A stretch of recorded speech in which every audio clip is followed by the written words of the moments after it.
One of the early activists on this front was an atmospheric scientist who had been associated with the Lawrence Livermore National Laboratory for 23 years and had served for 20 years as an air weather officer for the U.S. Air Force. He describes, in a 1999 article in the New Federalist newspaper, how several big international protest movements developed from 1992 on. He tells us that it all started in Germany in 1992 at the University of Heidelberg. Then, 5 years later, at the University in Leipzig, followed by a major effort organized in Oregon. Since the protest movements began, over 50,000 signatures and statements from the scientific community from numerous countries were collected in response to numerous petitions from several different countries and different organizations, with numerous Nobel laureates among the respondents. The resulting silent voice by the scientific community, which was officially never heard, was nonetheless strong enough so that the entire 20-year effort caused enough of a stir in the global warming camp that it became labeled as fake in an effort to blunt the impact that was exposing the underlying fraud. In his 1999 article, Dr. Hugh Althusser tells us about the Heidelberg Appeal, where it all began. The appeal went out to the scientific community in 1992, which over 4,000 scientists responded to, including 69 Nobel laureates from 69 countries. It was hoped that such a wide-based voice would have an impact on the policymakers at the Rio Earth Summit. Those people's voices weren't even heard. Dr. Althusser states that over 35 organizations were publicly standing against the global warming doctrine at the time, whose voices were not heard either. Dr. Althusser also writes about the Leipzig Declaration that started at the International Symposium on the Greenhouse Controversy and Ozone Problem in Leipzig. As an atmospheric scientist, he was pleased to report that the Leipzig Declaration Project, which had solicited only meteorologists and climate specialists, had collected 110 signatures of this highly specialized group. Their standing in opposition to the global warming doctrine, as a statement by leading-edge specialists in the field, was submitted to the Kyoto Climate Conference, but as it became the norm from then on to the present, their voices were not heard either. He also writes about the Oregon Petition Project. This particular project against the global warming doctrine was launched in the shadow of the Kyoto Agreements, which was referenced to later by Russia's Academy of Science as a global suicide pact.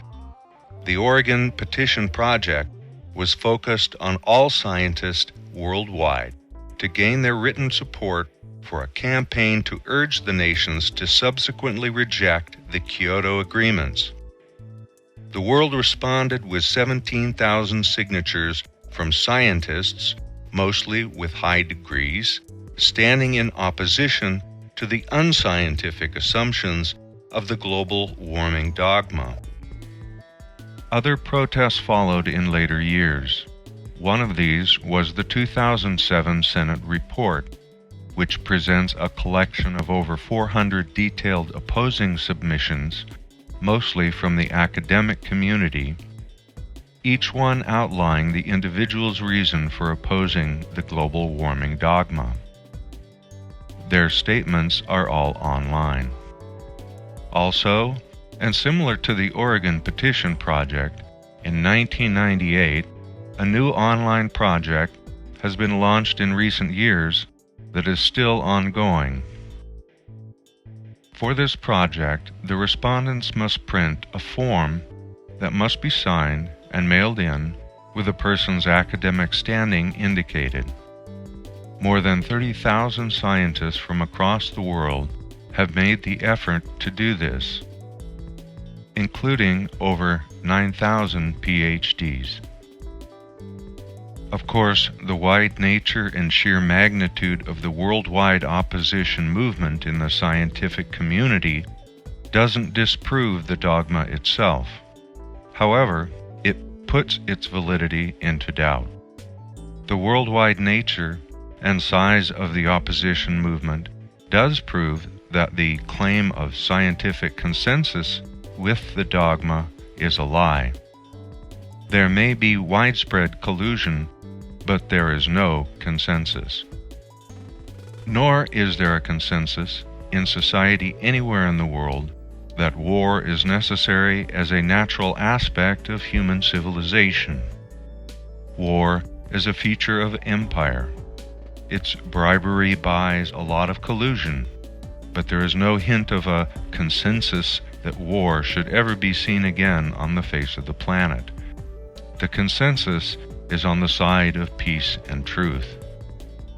Neither is there a consensus anywhere in society that the eradication of the human population to any level or by any means under the depopulation dogma of empire is necessary or desirable or wise, no matter how much collusion with the dogma has been bought. The consensus is on the side of humanity. For all of these reasons, the 2009 Copenhagen Climate Conference collapsed without a single concession by humanity on any point of the demands of empire, including war and depopulation. The scientific community is fighting back even against the notion of a consensus. Surprisingly, some of the more human people in the oligarchy have joined the fight against the global warming doctrine, as in the case in 2009, where the scientific fraud behind the global warming doctrine was exposed by Lord Monckton during the time frame of the Copenhagen Climate Change Conference. In the time frame of the Copenhagen Climate Conference, Viscount Lord Christopher Monckton appeared on the website Climate Depot, run by Mark Morano, former aide to the U.S. Senator James Inhofe. Lord Monckton blasted what he called, quote, the tiny, close-knit clique of climate scientists who invented and now drive the global warming fraud, end quote, adding, quote, for fraud is what we now know it to be, end quote. He pointed to thousands of emails that had been circulated by a whistleblower at the University of East Anglia, which proved the point of fraud, such as that climate data were arbitrarily altered. He further cites a revealing 15,000-line document from the computer division at the Climate Research Unit that shows that the programs and data are a hopeless, tangled mess, so that, in effect, the global temperature trends have simply been made up. In the shadow of this widely revealed fraud, the Copenhagen Climate Conference failed to achieve any of its objectives, including its still more genocidal objective for global taxation to create a global military enforcer of global warming policies and the proposed mass reduction of the world population under the human footprint dogma. While there is no consensus in support of the global warming doctrine, it has become an emotional issue with many people. For those who profit from the carbon trading and related processes, the doctrine is a source of wealth.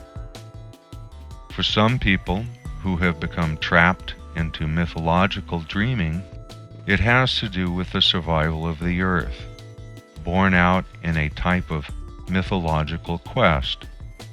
For this mythological cause, large sacrifices are demanded and are already being made.